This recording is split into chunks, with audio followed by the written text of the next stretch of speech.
entonces vamos a comenzar con el estudio de hoy. Lo primerito que tengo que hacer es hacer una corrección de la última vez. Cuando estuve exponiendo Apocalipsis 13, esta sección, cuando estaba explicando el reino relacionado con la estatua del sueño de Nabucodonosor, el reino ese de los pies mezclado con barro, de hierro y barro, ¿no? Pues donde está ese 2 ahí en amarillo, yo tenía un 7. Y es Daniel capítulo 2, no es Daniel capítulo 7. Entonces, como ven, esto está en sus notas pasadas, por eso lo dejé ahí sombreado. Si usted guardó sus notas, pues hágale la corrección. Solamente en esta partecita de aquí, ¿no? Claro, y tuve que eliminarlo del video, esa parte, porque pues me dio hasta vergüenza, ¿verdad? Pero bueno, todos somos humanos y cometemos errores, y quiero aclarar eso. Esto está en el capítulo 2 de Daniel, ¿no? Y eso es una corrección que tengo que hacer. Y siempre comenzamos, bueno, no siempre, pero hemos estado comenzando con estas 4 áreas importantes que quiero que todos nosotros tengamos en nuestras mentes, que es lo importante que debemos recordar de Apocalipsis, ¿verdad? El Apocalipsis significa revelación, de esta revelación que el Señor nos dio en su palabra, ¿ok? Que Cristo va a venir, sí, y va a reinar para siempre, que va a haber una resurrección para los que están en Cristo únicamente, esa es la esperanza viva, la esperanza que no avergüenza, una herencia incorruptible, que Dios va a ejecutar juicio. Estas 2 cosas las vamos a volver a cubrir hoy, ¿verdad? Y es un tema recurrente en Apocalipsis, ¿no? Dios es amor, Dios es misericordioso, bondadoso, lento para la ira, dice la Escritura, Él mismo se describe así, pero que de ninguna manera tendrá por inocente al malvado. Entonces, Él va a ejecutar su justo juicio y va a haber nuevos cielos, nuevas tierras, un paraíso, una eternidad preciosa con el Señor. Eso es lo que tenemos que recordar, ¿ok? Cada cual puede tener la postura que quiera. En Apocalipsis hemos explicado varias, fantástico, sea feliz, pero estas 4 cosas las tenemos que tener en mente. Amén, hermanos. Y estas 4 cosas nos dan entonces a nosotros la información, ¿no?, necesaria de lo que tenemos que hacer nosotros mientras estamos aquí en la tierra de los vivientes, que es vivir cosechando buenos frutos, porque la ley de la siembra y la cosecha aplica, ¿no? El Señor dice que vamos a ser juzgados por lo que hicimos aquí, tanto los buenos como los malos. Va a haber recompensas, va a haber distintos niveles, ¿no?, de recompensas. Entonces tenemos que estar cosechando buenos frutos, frutos abundantes, ¿no? Y vivir siempre con la expectativa de que el Señor va a venir en cualquier momento, independientemente de cuál sea la postura. El Señor quiere que nosotros tengamos esa mentalidad, es un estilo de vida. No sé si me explico claramente. No importa si usted dice, pero es que no puede venir porque el anticristo no ha aparecido, etcétera. Eso es irrelevante. El Señor lo que quiere es que estemos viviendo como si Él fuera a regresar en unas horas, ¿no? Y es un estilo de vida, a eso voy. Nuestro estilo de vida debe reflejar esto, ¿verdad? Entonces, es como cuando Pablo le dice a los filipenses, cuidad vuestra salvación con temor y temblor. Es el mismo concepto. Tenemos que estar nosotros viviendo cristocéntricamente todo el tiempo, mostrando la luz de Cristo lo más posible, creciendo en su conocimiento, dejándonos transformar, cambiando, ¿verdad?, transformados por dentro espiritualmente, pareciéndonos más a Cristo, ¿no? Y siendo luz y sal para el mundo. Esto es básico, ¿no? Y eso es lo que el Señor quiere que hagamos y lo que tenemos que recordar, ¿no? Porque estas 4 cosas van a suceder, ¿ok? Bueno, entonces, vamos a dar un leve repaso para entonces ubicarnos hoy en el capítulo 14 de Apocalipsis. En el capítulo 12 vimos el triunfo de Jesús, una victoria aplastante, como la describí, sobre Satanás. Se cumple la profecía de Génesis 3:15, se le aplastó la cabeza a Satanás por medio de la simiente de la mujer, ¿no? Y vimos que Satanás, por supuesto, no pudo evitar que el Mesías naciera, ¿ok? Recuerden el retrato, está el dragón que es Satanás esperando que la mujer, que es Israel, diera luz para destruir al niño. No pudo destruir al niño. El niño nació, enseñó, mostró el carácter de Dios. Dios se encarnó, se conoció personalmente y nosotros lo podemos conocer personalmente por la Escritura. Amén. Entonces cumplió su misión, murió, resucitó, propició, aplacó la ira de Dios, todas estas maravillas, ¿verdad? Todo eso se cumplió y Satanás no pudo hacer nada. Entonces, no pudo destruir tampoco a la mujer, porque dice que se fue a perseguir a la mujer, tampoco pudo hacer nada, ¿verdad? Y se completa entonces toda la obra redentora del Señor, el plan de salvación para los hombres. El Señor asciende a la diestra del Padre y ahí pues se consume la victoria total y completa. Y el Señor está sentado a la derecha del Padre, vive para siempre y va a regresar. ¿Okay? Entonces, bueno, aquí tengo Hebreos 2:14, que es el pasaje que dice que obtuvo la victoria sobre la muerte y sobre el que tenía el imperio de la muerte. Y cita ahí, dice, esto es el diablo, ¿no? Entonces, victoria aplastante y contundente. Y expusimos que después de esto vimos como Satanás formó una rebelión tremenda porque se dio cuenta de su derrota. Y esta fue mi opinión personal, hay otras posturas. Y de la manera que lo expuse fue que cuando sucede la cruz, quizás Satanás pensó, bueno, ya gané, ya maté al Hijo de Dios, ¿no? Pero no contaban con su astucia, ¿no? Como dice el chavo. Y el Señor resucita el tercer día y Satanás se da cuenta, perdí. Me derrotaron. ¿Por qué? ¿Por qué perdió Satanás? Porque esa resurrección, como hemos dado tantas veces, es lo que garantiza la esperanza que tenemos. La esperanza que no avergüenza, la herencia incorruptible. Esa resurrección de Cristo, como ya hemos expuesto, fue para vida eterna. Es el primero que resucitó para vida eterna. Nadie ha resucitado para vida eterna, ¿ok? Excepto Cristo. Y Pablo nos dice en 1 Corintios que los que mueren en Cristo vienen después, ¿ok?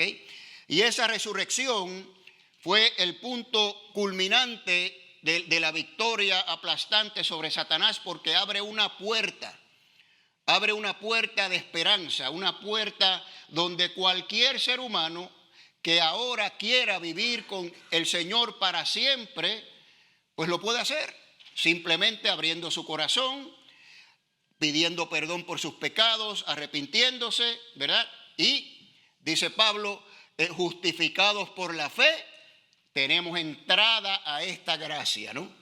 Entonces, el enemigo se ve derrotado y él no quiere que la gente se salve, no quiere que la gente se salve. Y Dios sí quiere que la gente se salve. Y esa es la batalla espiritual que hay. Esa es la batalla espiritual. Satanás no quiere que nadie se salve o lo menos posibles, y Dios quiere que lo más posible. Así que vamos a ver un poquito de esto antes de entrar al capítulo, muy interesante. Entonces, en esta derrota en la cruz sale entonces él dándose cuenta que perdió a hacer guerra, ¿verdad? Es una guerra espiritual, una guerra en los cielos, y viene Miguel, el arcángel Miguel y sus ángeles, y lo derrotan otra vez, ¿verdad? Pues no faltaría más, ¿no? Entonces es arrojado a la tierra y ya no le queda más remedio. Dice que ya no nos puede acusar, ya Satanás no tiene acceso al cielo, lo echan fuera de una vez y por todas, y su esfera de operación ahora es en la tierra. Y siempre ha sido así desde la cruz de Cristo.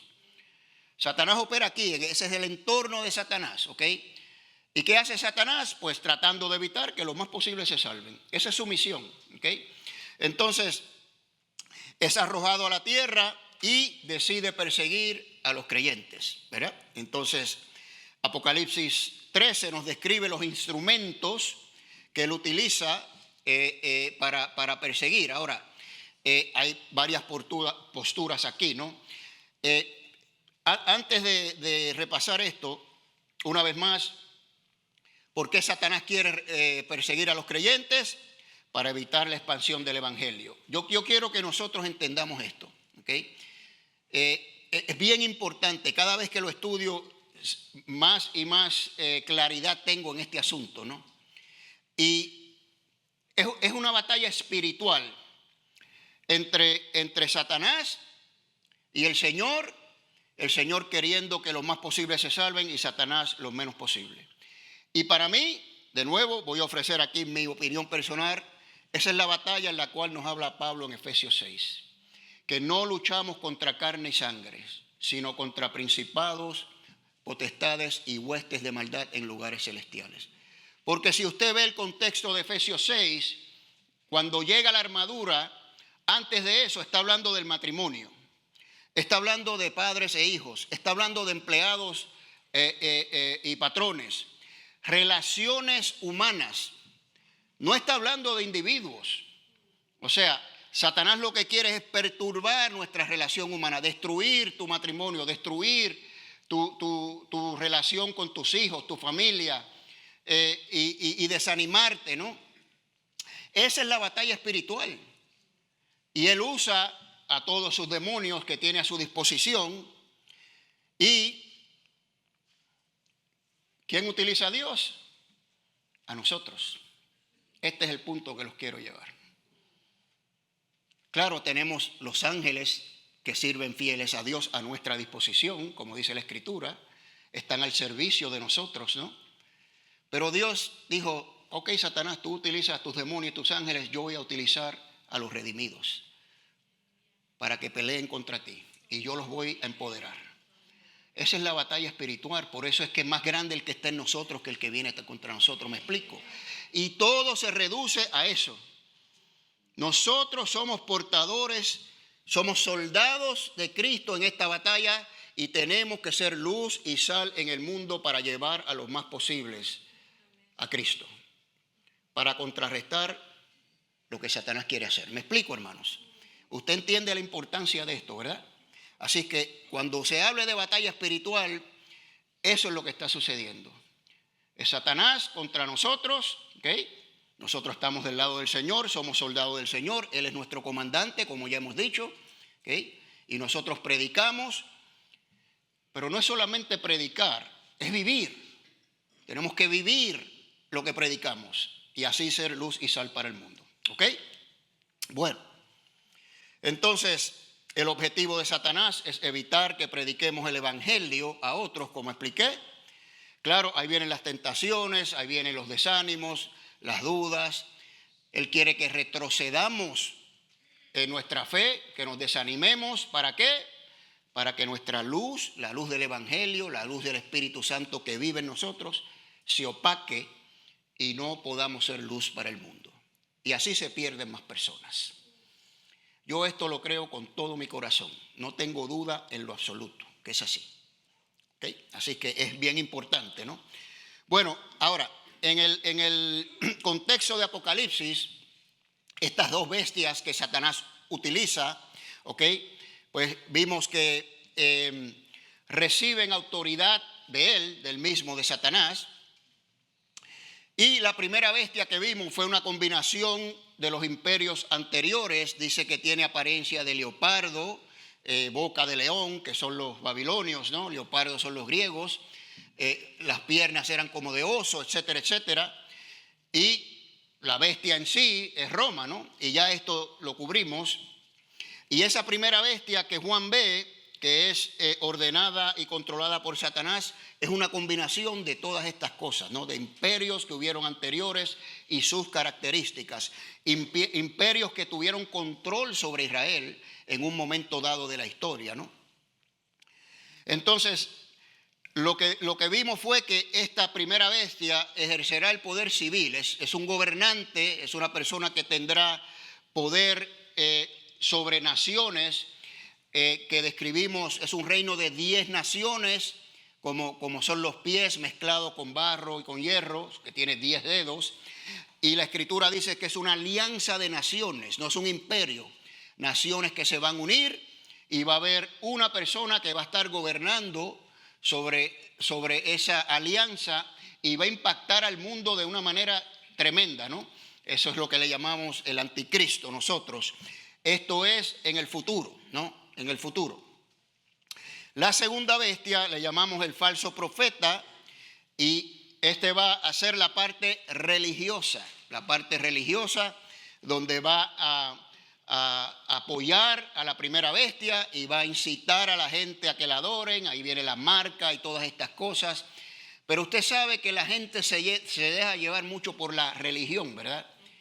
Y esta segunda bestia, este falso profeta, también va a tener un poder tremendo y va a influenciar muchas personas utilizando la religión como vehículo para que adoren a la bestia, ¿no? Entonces, dice ahí que ejercerá influencia para que todo el mundo se someta a esta alianza de naciones gobernada por la primera bestia, que es el anticristo, ¿no? Ahora, las interpretaciones que dimos, y como dije, las dos interpretaciones principales se pueden tener las dos, ¿no? Se pueden armonizar. El preterista pasado, todo esto ya ocurrió en el primer siglo, como hemos explicado mucho. La primera bestia fue Roma, bajo el emperador Nerón. El nombre César Nerón en la gematría hebrea, si le aplican los números, es 666, ¿no? Entonces, la segunda bestia, ellos la ven como Israel, que sí confabuló con Roma, una Israel apóstatas. No tenemos más rey que César. Eso lo dijeron ellos, ¿verdad? Entonces se unen a la bestia para crucificar al Mesías, y cuando viene una gran persecución de parte del emperador Nerón a los cristianos, los judíos confabularon con ellos también, ¿no? Entonces ellos lo ven de esta manera. La cifra de 144,000 es simbólica, no es literal. Representan a todos los creyentes, judíos, gentiles, así es que lo ven ellos, ¿no? Y lo que pasa ahí, me puse a mirar un poquito, que Juan dice que oyó 144,000, entonces describe 12,000 de cada tribu, pero él oyó el número y después dice, y miré y vi 1,000,000 de personas, ¿verdad? Entonces ellos dicen que primero oyó el número y cuando miró, ese número se refería a esa miriada de personas, ¿no? Así lo ven ellos. Yo lo veo como que son dos diferentes, ¿no? Los dos testigos que vimos también son muchas personas, no son dos testigos nada más, que se mantuvieron firmes durante todo este periodo de persecución. Fue una persecución horrible de Nerón, ¿no? Ahí en Roma. Y estos se mantuvieron firmes, y se habla de dos porque es el número mínimo de testigos que exigía la ley. Usted sabe, la ley del Antiguo Testamento, para sostener un testimonio o una acusación. Para que fuera válida tenías que tener 2 o más testigos. Esta es la manera que lo ve el preterista. Todo ocurre en el primer siglo, ¿no? ¿Está bien? El futurista, creemos que esto ocurrirá en el futuro. O sea, es lo que ocurrió en el primer siglo. Todo esto pudo hacer alusión a eso, muy bien. Pero como hemos visto ya el patrón bíblico, ¿verdad? Que lo mismo que va a ser, lo mismo que ya fue, como dice Eclesiastés. Y esto lo hemos visto en la Escritura muchas veces. Entonces, es un evento que ocurre ahí en el primer siglo como una sombra, un botón de prueba de algo peor que va a suceder en el futuro. Quizás el juicio fue contra Israel y contra Roma en esos tiempos, pero ahora el juicio va a ser contra toda la tierra. Así que yo sostengo la postura de que esto va a aplicar al futuro, ¿ok? Bueno, la primera bestia entonces le llamamos el anticristo, como hemos descrito ya. Este nuevo orden mundial, ¿no? Con características representativas de estos imperios anteriores, ¿no? La segunda bestia es un líder religioso que va a apoyar a este anticristo. Los 144,000 y los dos testigos se toman de manera literal, es decir, son 144,000 judíos, ¿okay? Que van a estar fieles al testimonio de Cristo, van a ser judíos mesiánicos, ¿no? Y los dos testigos van a ser dos testigos que van a estar también predicando la palabra en esos tiempos, ¿no? Bueno, ok, este es el trasfondo y ahora nos vamos al capítulo 14. El título es La hoz afilada, ¿ok? Y comienza el capítulo 14 describiendo al Señor Jesucristo, el Cordero, sobre el monte de Sión. Usted sabe cuál es el monte de Sión, ¿verdad? Monte donde estaba el templo ahí. Y estaba con el Señor Jesucristo, los 144,000 estaban con él, ¿no? Ahí está la visión, ¿no? Y dice que estos 144,000 tienen su nombre, el nombre del Cordero, y el nombre de su Padre escrito en sus frentes. Usted se acuerda que estos 144,000 fueron sellados, ¿ok? Que antes de que viniera los ángeles que iban a dañar la tierra, estos fueron sellados, es decir, protegidos. ¿Cómo? Con esa marca, ¿no? Del nombre de Cristo y de Dios, ¿no? Ese es el sello. Entonces, lo vemos aquí, estos 144,000, ahora con el Señor, ya no en la tierra. Murieron todos por causa del Evangelio. Fueron todos martirizados y recibieron su recompensa. Y están con el Señor. Por eso, todo lo que dije al principio, ¿no? La importancia de nosotros de entender estas cosas, de la recompensa que nos esperan a cada uno de nosotros si nos mantenemos fieles hasta el final, ¿okay? Que es la esperanza viva, estar en la presencia del Señor. Unos datos interesantes aquí. Dice que estos 144,000, dice, eran vírgenes porque no se contaminaron con mujeres, ¿okay? Y estos son los que siguen al Cordero donde quiera que vaya. Estos fueron comprados de entre los hombres como primicias para Dios y para el Cordero. Bueno, varias cosas importantes aquí. Primero, esta palabra vírgenes no se refiere a virginidad sexual, digamos, porque aquí dice que son los que no se contaminaron con mujeres, y estar en un matrimonio donde se permite la relación sexual íntima entre el esposo y la esposa no es contaminación. Así que esta palabra, esta descripción es una virginidad espiritual, es una pureza espiritual. ¿Por qué? Porque no se contaminaron con la bestia, no se prostituyeron a otros dioses. Y esto es lenguaje del Antiguo Testamento. Esto lo vemos muchas veces, que Dios acusa a Israel de prostituirse con otros dioses. De hecho, la historia de Oseas, ¿verdad? Y Gomer, ¿no? Eso es lo que refleja, ¿verdad? Entonces, ese es el contexto aquí. Estos 144,000 se mantuvieron fieles hasta el final, fieles. Y no tomaron la marca, no adoraron a la bestia y pagaron el precio final de la muerte por causa del Evangelio, y ahora están con el Señor, ¿no? Ahora, mire esta, dice aquí que siguen al Cordero por donde quiera que va, y en sus bocas no fue hallada mentira, pues son sin mancha delante del trono de Dios. Yo cada vez que me preparo para los estudios me quedo más maravillado de las lecciones prácticas que tenemos nosotros aquí en Apocalipsis. Que no es tanto, bueno, es lenguaje profético y apocalíptico y todas estas cosas, pero aquí hay unas lecciones tremendas para nosotros. No sé si usted se ha dado cuenta, ¿no? Porque esto es lo que tenemos que estar haciendo nosotros hoy en día. Esto es un estilo de vida, ¿no? Así lo veo yo, ¿no? Esto nos presenta un retrato de firmeza inquebrantable. Hemos dado esto una y otra vez. La emuná, ¿verdad? La confianza firme. Una lealtad incondicional de esos 144,000. Es como nos dice Hebreo, es el mismo retrato de Hebreos. La nube de testigos, los héroes de la fe.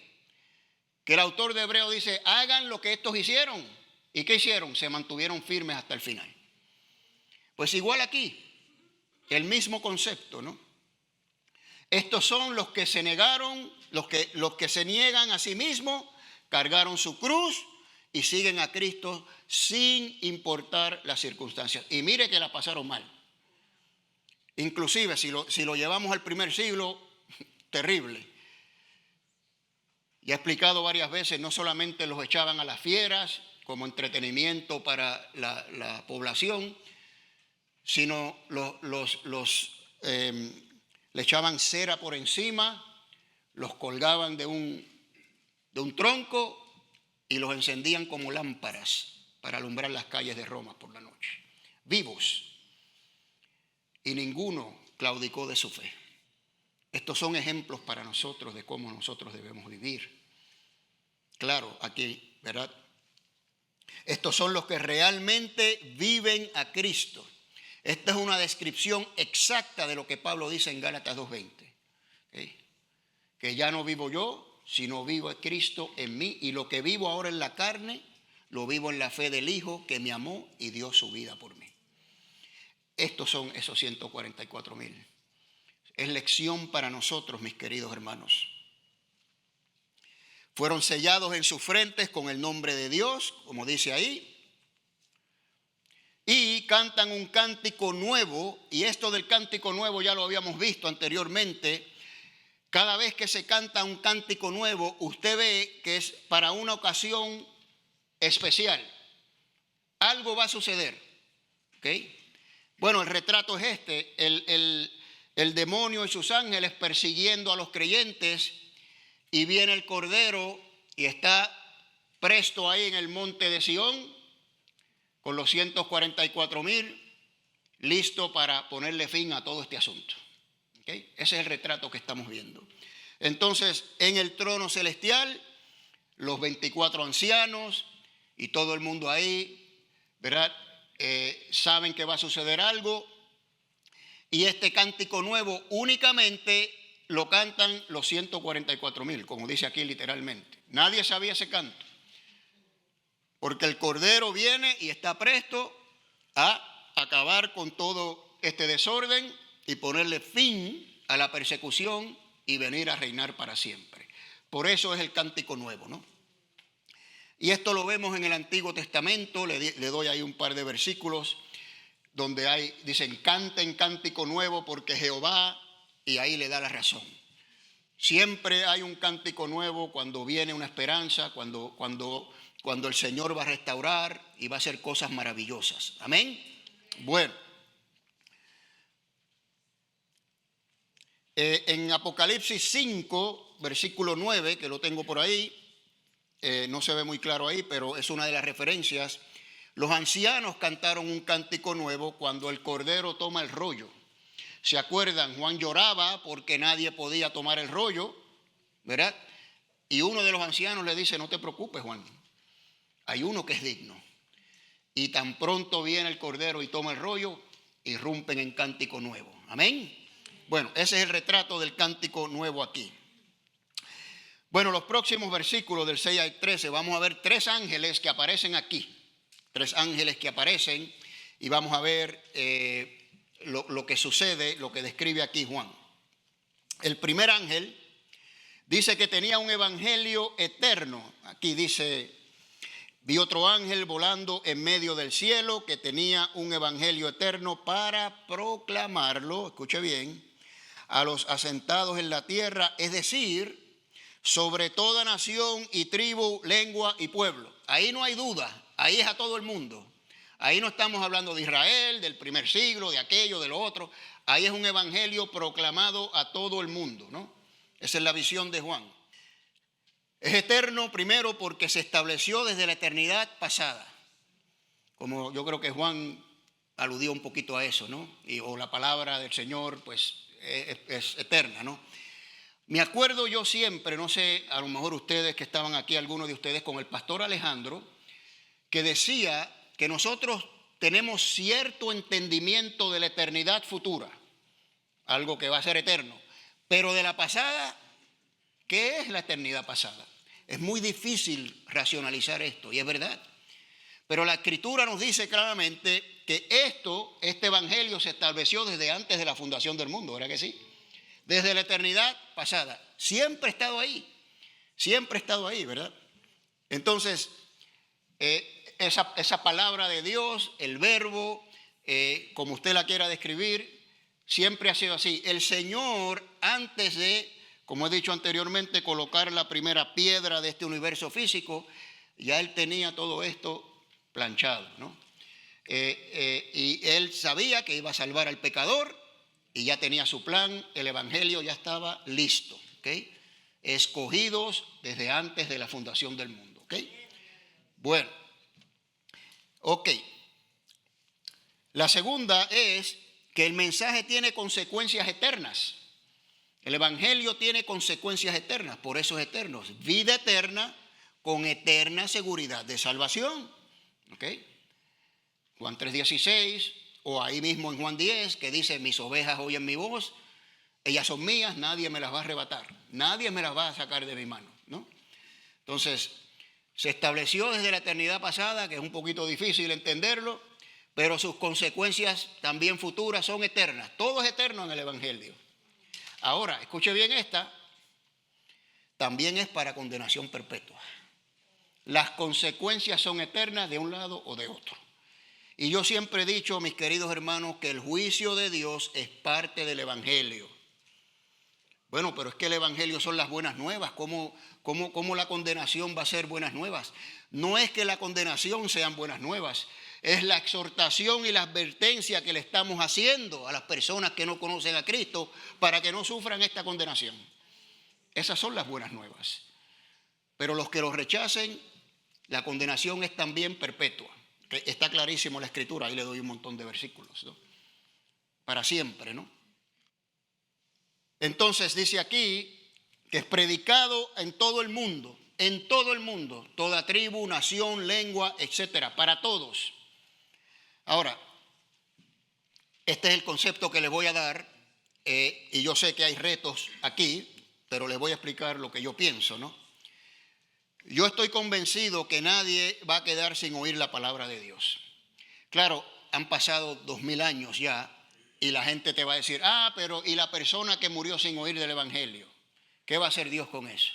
¿Verdad? Esa es la pregunta que nos hacen todos. Usted la ha escuchado, ¿verdad? Bueno, eso es una pregunta un poquito especulativa, porque Dios es soberano sobre toda la creación. ¿Y cómo sabe la persona o cualquiera que alegue esto que Dios no se le reveló a esa persona? O esa tribu de indígenas que está por allá escondida en el Amazonas. ¿Cómo tú lo sabes? Pablo dice que la misma creación revela a Dios. Su deidad y su eterno poder son reveladas por medio de las cosas hechas. Nadie tiene excusa. Eso es lo primero que voy a decir, ¿ok? Lo otro es, si aplicamos esto hacia el futuro, y ya el evangelio se ha predicado en casi todo el mundo, va a llegar el momento, estoy convencido, que la palabra de Dios va a llegar a cada rincón del planeta y toda persona la va a escuchar. Va a llegar. ¿Okay? Porque así como vamos, hermanos, con todo esto de las redes sociales, la inteligencia artificial y todas estas cosas, ahora usted puede obtener información en 1 milisegundo apretando un botoncito, ¿verdad? Ahí en su cajita, no le iba a llamar la cajita del diablo, pero porque a veces es muy útil, ¿verdad? También. Pero con cuidado, ¿no?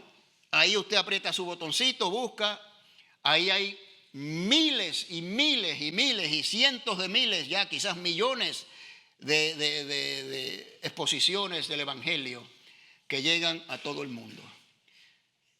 Y va a llegar la palabra de Dios a todo el mundo. Así que esto no me sorprende a mí, ¿ok? Bueno, ahora, esto es tremendo porque mire lo que dice aquí este ángel, versículo 7. Este ángel tiene el evangelio eterno, se predica en todo el mundo, decía a gran voz, escuche bien: temer a Dios y dadle gloria, pues la hora de su juicio ha llegado. ¿Se acuerdan que le expliqué? Está el Cordero presto para resolver todo el asunto, ¿verdad? Adorad al que hizo el cielo, la tierra y el mar y las fuentes de las aguas. Esto yo lo veo así como se lo expongo. Habrá oportunidad de salvación hasta el último milisegundo. El ladrón en la cruz. Esa es la misericordia de Dios, mis queridos hermanos. Ese es el amor de Dios. ¿Okay? Hasta el último minuto va a haber oportunidad. Es una exhortación de este ángel, ¿verdad? Simbólicamente, digamos, como quiera que se interprete, no importa. Se va a predicar el evangelio y se va a exhortar a las personas que se arrepientan hasta el último minuto antes que llegue el juicio de Dios. Es que nuestro Dios es extraordinario, ¿no es así? Bueno, y hay personas que se salvan como quien pasa por el fuego, ¿verdad? Pero se salvan, ¿verdad? Bueno, el segundo ángel, dice aquí el versículo 8, y otro ángel siguió diciendo, cayó Babilonia la grande, ¿okay? La que ha hecho beber a todas las naciones del vino ponzoñoso de su fornicación. Bueno, aquí el debate está en quién es esta Babilonia. Y aquí hay una diversidad de opiniones tremendas, mis queridos hermanos. Así que no vamos a perder mucho tiempo en esto, pero les voy a dar las posiciones que hay para su información, ¿no? Una posición dice, tanto preteristas y futuristas, ¿verdad?, que es Jerusalén. Claro, porque si lo aplicas al primer siglo, ¿verdad?, pues cayó Jerusalén, el templo fue destruido, ¿verdad?, etcétera, etcétera. Y el futurista la ve también como Jerusalén, no todos, porque dicen que esta bestia, el anticristo, va a gobernar desde Jerusalén, ¿verdad? Esa es su postura, ¿no? Otra posición, que es la que quizás yo me apego un poquito más, es este nuevo orden mundial, ¿verdad?, de esta alianza de naciones que son representativas de un imperio romano, digamos, reconstruido. No es que va a ser el imperio romano, van a ser naciones quizás que fueron en algún tiempo parte del imperio, y esta alianza de naciones, y eso es lo que va a caer en el futuro, porque de ahí va a venir todo el orden mundial y el falso profeta y todas estas cosas, ¿no? Y eso es lo que va a caer, ¿no? Algunos creen que Roma, la misma Roma, cayó el imperio romano, ¿verdad? Siglos después, el imperio romano completo cayó. Otros dicen que es el papado de los historicistas, por ejemplo, que la bestia es el sistema papal y que todo eso va a caer, etcétera, etcétera, ¿no? Bueno, lo importante aquí para nosotros no es tanto quién es Babilonia, sino que va a caer. Que cuando venga el día del Señor, todo lo que esté establecido en el orden cultural y social y gubernamental, los gobiernos, las naciones, todo eso va a caer y va a venir nuevos cielos y nueva tierra. Así es que lo veo yo. Y el tercer ángel nos da otra advertencia, que es que no se adore a la bestia. Pero mire cómo lo describe aquí. Y otro ángel, el tercero, lo siguió a los dos anteriores, diciendo con gran voz, si alguno adora a la bestia y a su imagen y recibe su marca en su frente o en su mano, ¿okay? A ver. Él también beberá del vino del furor de Dios, vertido puro en la copa de su ira, y será atormentado, escuche bien, con fuego y azufre a la vista de los santos ángeles y a la vista del Cordero. ¡Wow! Tremendo. Entonces, el primero predica el evangelio, exhorta a la gente a que se arrepientan y adoren a Dios. Este es un mismo mensaje, pero desde el otro punto de vista. No adoren a la bestia, porque si adoran a la bestia, esto es lo que le va a suceder. ¿Okay? Así que es una exhortación también, en cierto sentido, al arrepentimiento. Ahora, aquí hay un par de cositas interesantes. La descripción de beber el vino de la ira de Dios. En los tiempos ahí en Roma era costumbre dar vino, un vino fuerte que no estaba mezclado con agua. Mezclaban mucho el vino con agua en esos tiempos. Y se le daba un vino fuerte a los crucificados, a los condenados a crucifixión. Entonces, Y yo opino que por eso fue que el Señor no tomó cuando le ofrecieron, ¿verdad? Él no tomó lo que sea que le hayan ofrecido, porque representaba una marca de condenación, de un condenado, ¿no? Entonces, el que adore a la bestia simplemente va a ir al fuego eterno, va a ser condenado, va a beber del vino de la ira de Dios. ¿Okay? Y eso es antes de su destrucción, obviamente. Entonces es una destrucción total y una condenación eterna, donde escriben el versículo 11. Como dije, las consecuencias son eternas, ¿se acuerdan? Dice aquí, y el humo de su tormento sube por siglos y siglos. Nunca termina, como el Señor dijo, donde el fuego nunca se apaga y el gusano nunca muere, describiendo este lugar, ¿no? Entonces, escuche bien esto, y no tienen reposo de día ni de noche los que adoran a la bestia y a su imagen y cualquiera que recibe la marca de su nombre. No tienen reposo de día ni de noche. Por eso el Señor dice, allí habrá llanto y crujir de dientes. Esto es tremendo. Ahora, no tienen reposo de día y de noche, ya sabemos, es una condenación eterna. Y encontré unas citas del doctor Samuel Pérez Millos que quiero compartir con ustedes, que describen, yo creo, es la mejor descripción que he leído de este retrato de los condenados, ¿ok?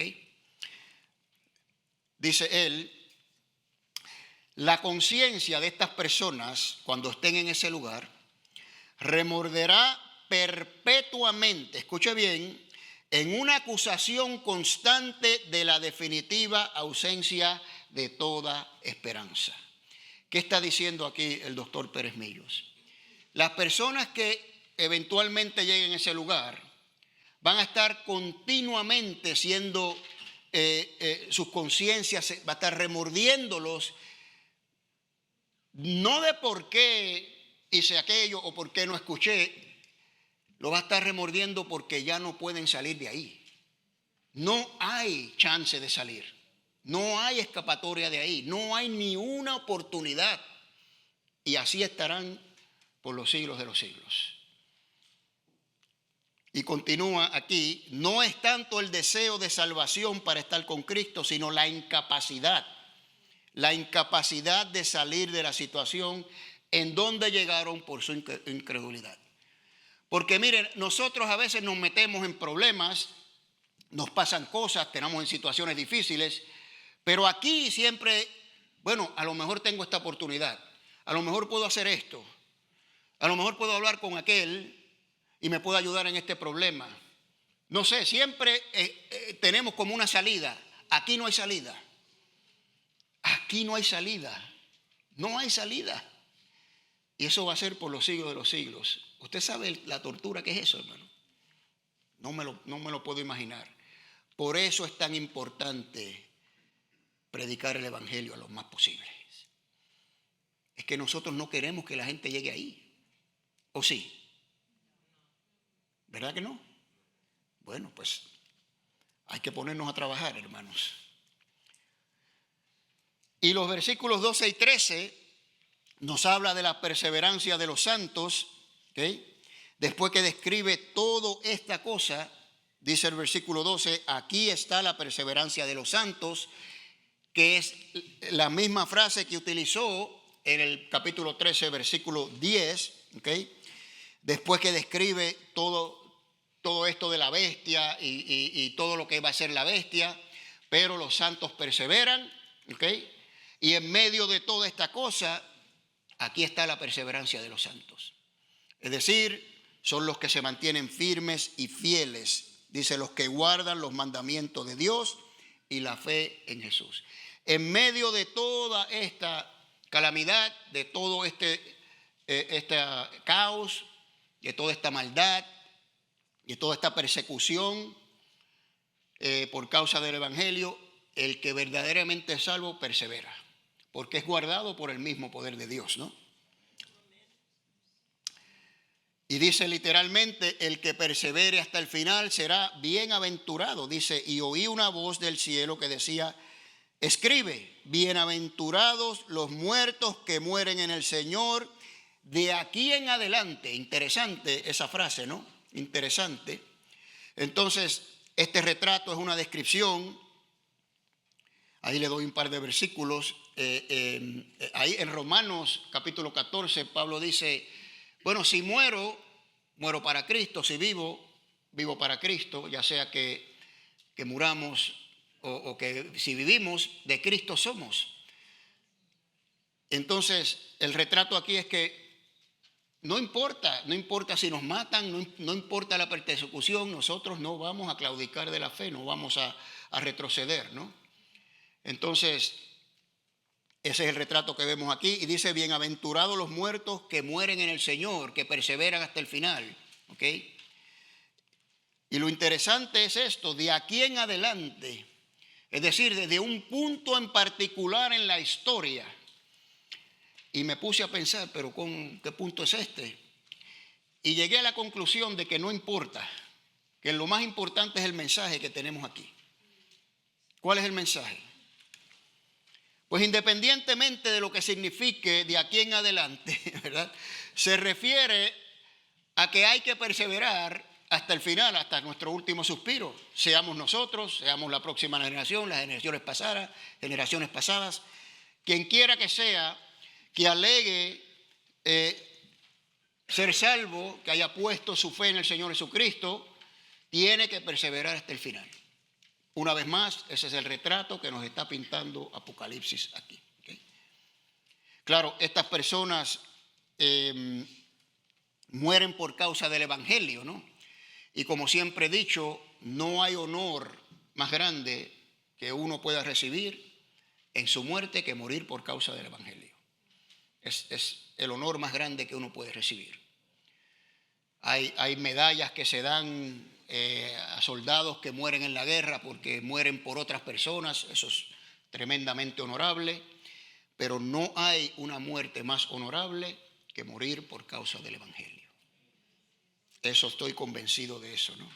Hay un lugar especial reservado para los mártires en Cristo.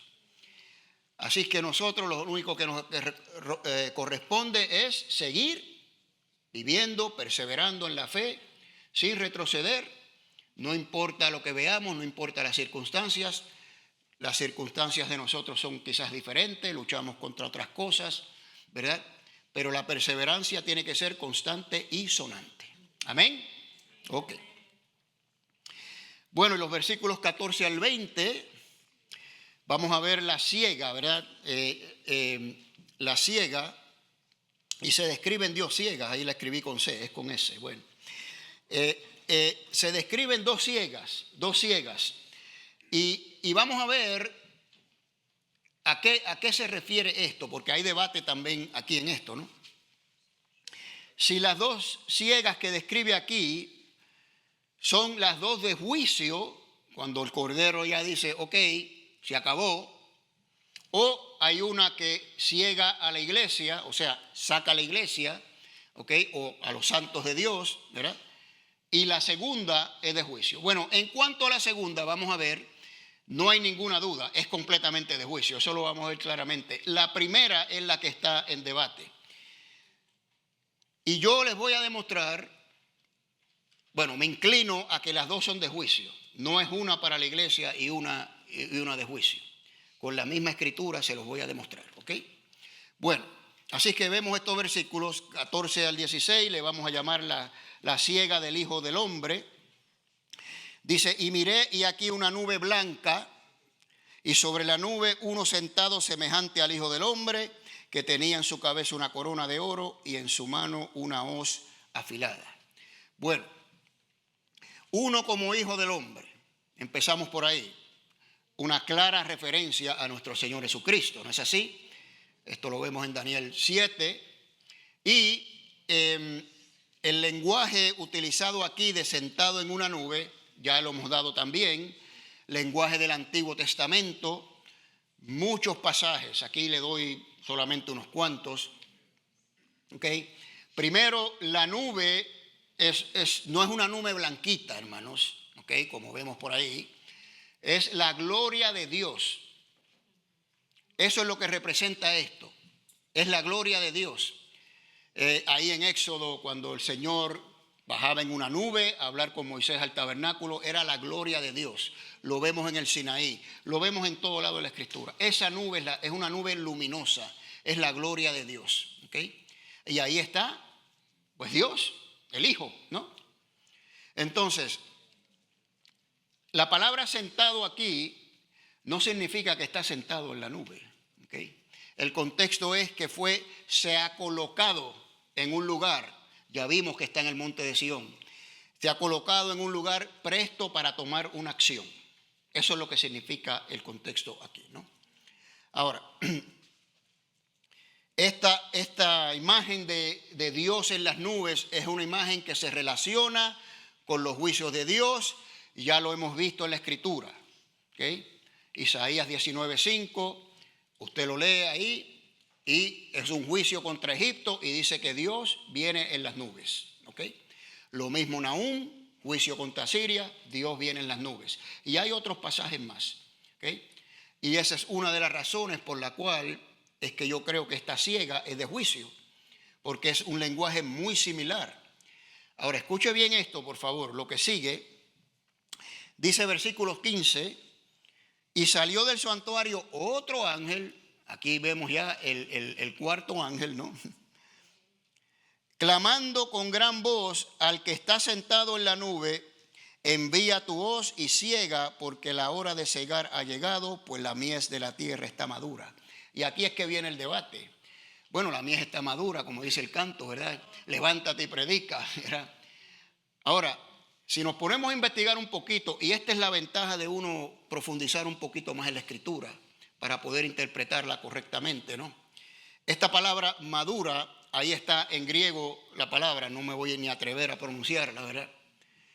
Y el significado es que está seca, marchita. Ese es el significado literal de la palabra en griego utilizada aquí. No es una mies madura que está puesta a estar con el Señor.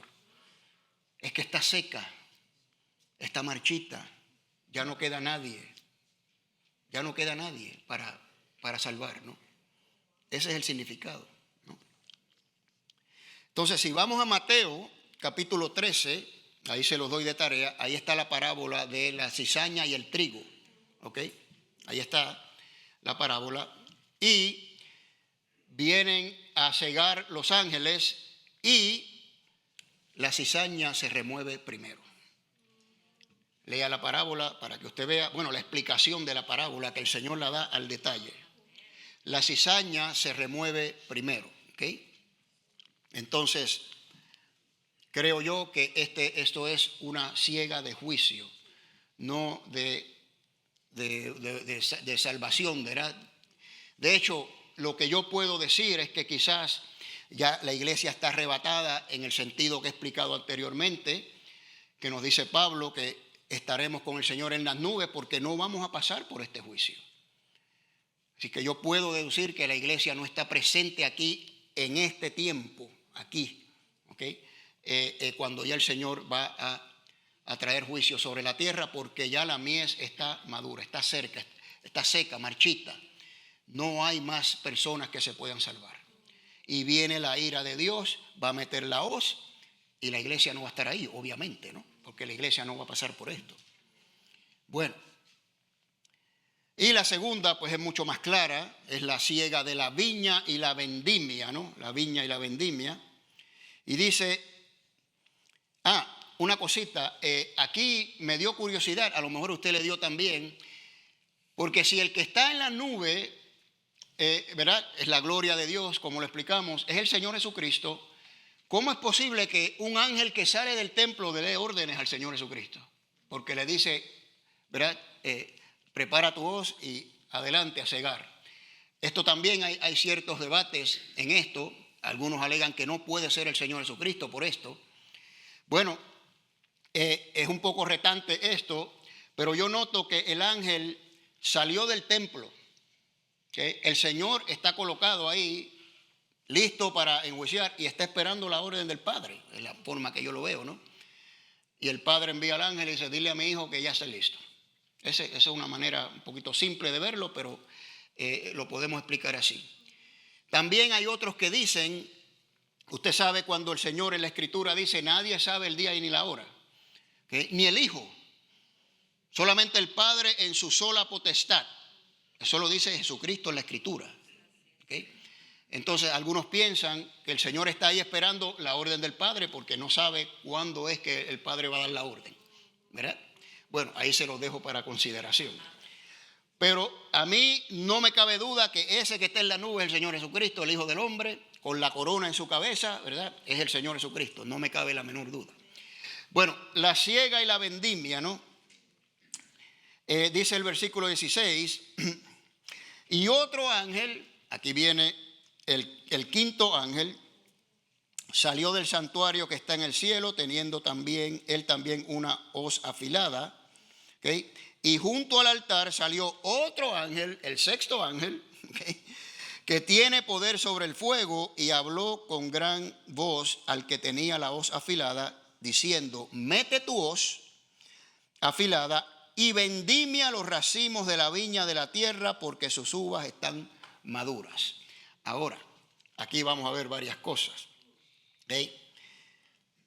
Esto vamos a ver que es una siega de juicios. La palabra madura aquí en griego es diferente, no es la misma que la anterior. Aquí es que las uvas están listas, las uvas están listas para ser segadas, ¿no? Algunos de ustedes saben que después que yo me retiré, estuve como 3 años yendo de voluntario a una viñera, y ahí aprendí mucho de cómo se procesan las uvas y todos. Y la vendimia, cuando venía la vendimia, recogíamos las uvas, ¿ok? Y se tienen que empezar a procesar inmediatamente, ¿okay? No las puedes dejar, no puedes dejar que pase tiempo. Enseguida empezábamos a sacarle el tallo, a exprimirlas, a meterlas en tanques con, claro, maquinaria y todas estas cosas. Pues ese es el retrato aquí, ¿verdad? Ya las uvas están listas, están maduras, mete la hoz y vamos a procesar. Ahora, ¿por qué digo que esto es juicio? Esto lo vamos a ver en unos versículos más adelante. Pero quiero que noten la diferencia en la palabra maduras aquí, ¿no? Significa que están listas. Bueno, también el lenguaje de juicio del Antiguo Testamento.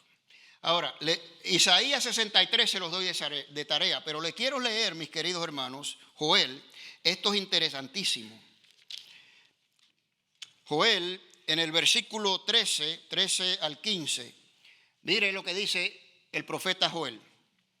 Mano a la hoz, que la mies está madura. Venid y pisad que el lagar está lleno y rebosan las tinajas, porque su maldad es mucha. Esto es lenguaje de juicio, ¿no? Multitudes y multitudes en el valle del juicio. Cercano está el día de Yahvé en el valle de la decisión. El sol y la luna se oscurecerán, las estrellas no darán su resplandor, etc. Ya este lenguaje lo hemos visto. Es igual, es lenguaje de juicio, ¿no? Isaías igualmente lo describe de una manera, ¿verdad?, similar. El lagar es el lugar donde se prensan la uva, o el olivo también, es el lagar. Entonces, todo esto es lenguaje simbólico, donde viene el Cordero a el juicio final de la tierra, ¿verdad? Y lo que describe aquí, que ya hemos visto que es bastante espantoso, ¿no? Ahora viene algo que también es peor, ¿no? Dice, y echó las uvas en el gran lagar de la ira de Dios. Usted ve que es lenguaje de juicio, ¿verdad? La ira de Dios, ¿no? Es claro aquí, esta siega. Y después, en el versículo 20, utiliza lenguaje simbólico para describir lo terrible que va a ser esto. Es una siega, una batalla espantosa lo que va a suceder. Mire cómo lo describe. Y fue pisado el lagar, o sea, pisan las uvas, ¿verdad?, para sacar el jugo, ¿no? Fuera de la ciudad, y del lagar salió, mire, sangre, hasta los frenos de los caballos. ¡Wow! Eso es simplemente un lenguaje exagerado que va a correr sangre por todos lados. Esto es terrible, ¿verdad? Sabemos que va a haber una batalla final futura, ¿ok?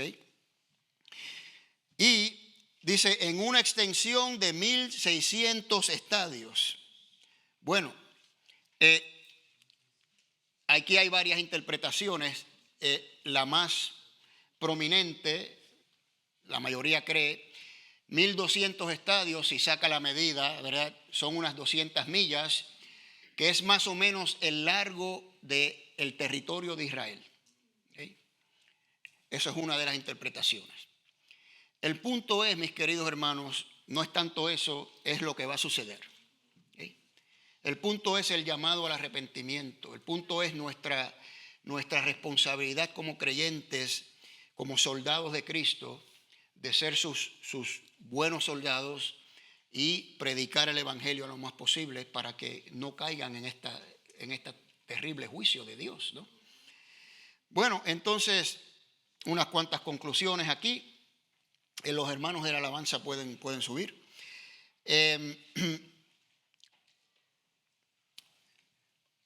Son dos ciegas para juicio, como ya hemos demostrado, ¿okay? Algunos dicen que la primera ciega no es para juicio, se lo dejamos cada uno a su interpretación, pero yo creo que el lenguaje es claro ahí. Pero este capítulo nos va a presentar varias cosas, ¿okay? Varias cosas.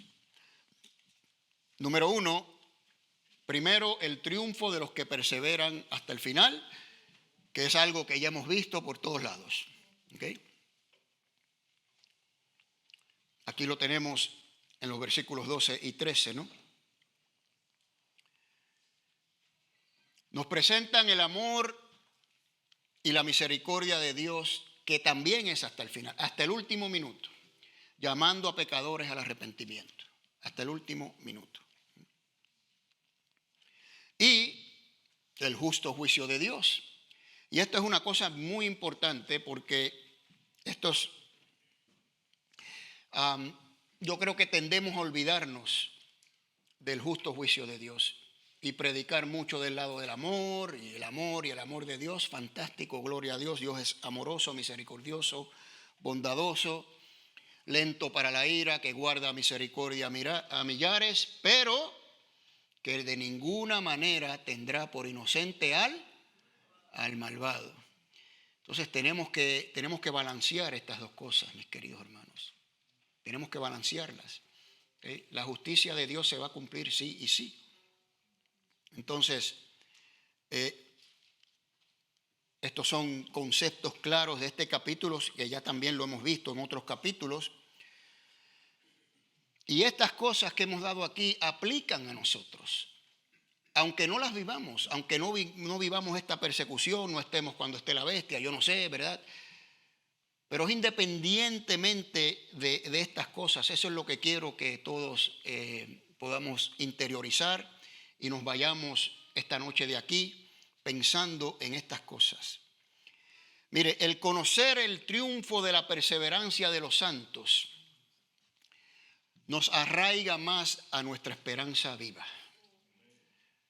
Porque si hubo personas que soportaron estas cosas, ¿verdad?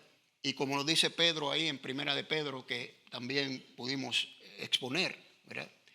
Que por medio de Cristo tenemos una esperanza viva, no una esperanza viva. Entonces, comprobada no solo por la resurrección de Cristo, que es el evento más importante que la comprueba, pero por la perseverancia de los que nos antecedieron. Si ellos perseveraron, nosotros también. Amén. Ok. En el segundo punto, el amor y la misericordia de Dios, hasta el último minuto, el conocer que Dios es así, la plenitud del amor de Dios, también nos ayuda a mantenernos firmes hasta el final.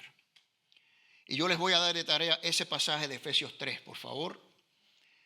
Es más, le voy a pedir que cuando usted llegue a su casa esta noche, usted lea ese pasaje.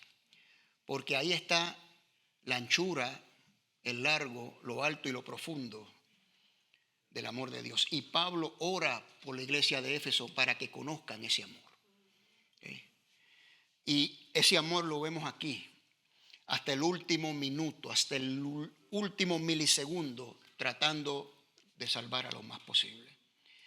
Y conocer ese amor de Dios que dice la Escritura fue derramado en nuestros corazones por el Espíritu Santo que nos fue dado, nos da a nosotros una tremenda inspiración, ¿verdad?, para poder nosotros entonces cumplir nuestra labor y ser buenos soldados para Cristo. Amén. Y concluimos aquí.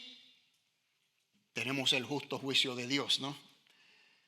Bueno, el conocer que Dios es justo en su juicio también nos ayuda a tener amor por los perdidos, ¿no es así?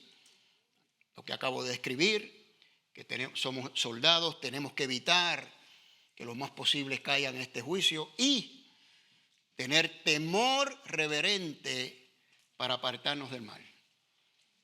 Tener temor reverente para poder apartarnos del mal. Si usted conoce que Dios es un Dios de juicio, que es un Dios de disciplina, eso nos puede servir a nosotros como un ancla para vivir vidas santas, agradables para Él y apartarnos de todo mal. Amén, hermanos. Incline su rostro y cierre sus ojos. Vamos a orar, mis queridos hermanos.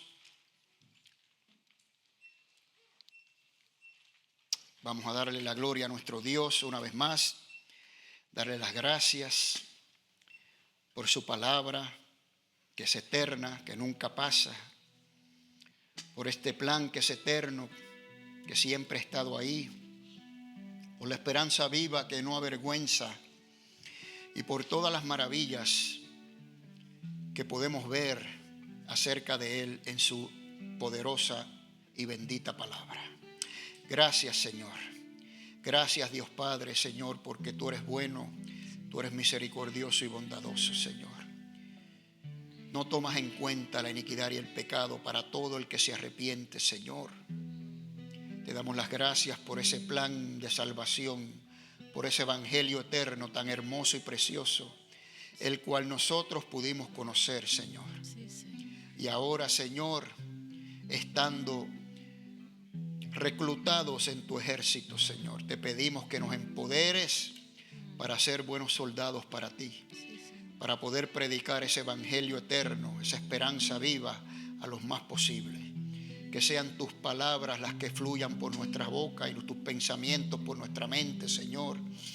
Que podamos reflejar lo que predicamos en nuestras vidas día y noche, Señor. Manteniendo vidas santas, apartados del mal, Señor, por medio del poder de tu Espíritu Santo, Señor. Es lo que queremos hacer. Queremos mantenernos fieles y firmes hasta el final, Señor. Ayúdanos, Señor Jesucristo. Ayúdanos, Espíritu Santo, a ser verdaderas luminarias, Señor, para este mundo, Señor, que está en tinieblas. Te damos la honra, te damos la gloria, Señor, y te pedimos todo esto bajo la autoridad y el nombre, Señor, de nuestro único y suficiente Salvador Jesús. Y todos decimos amén, mis queridos hermanos. Vamos a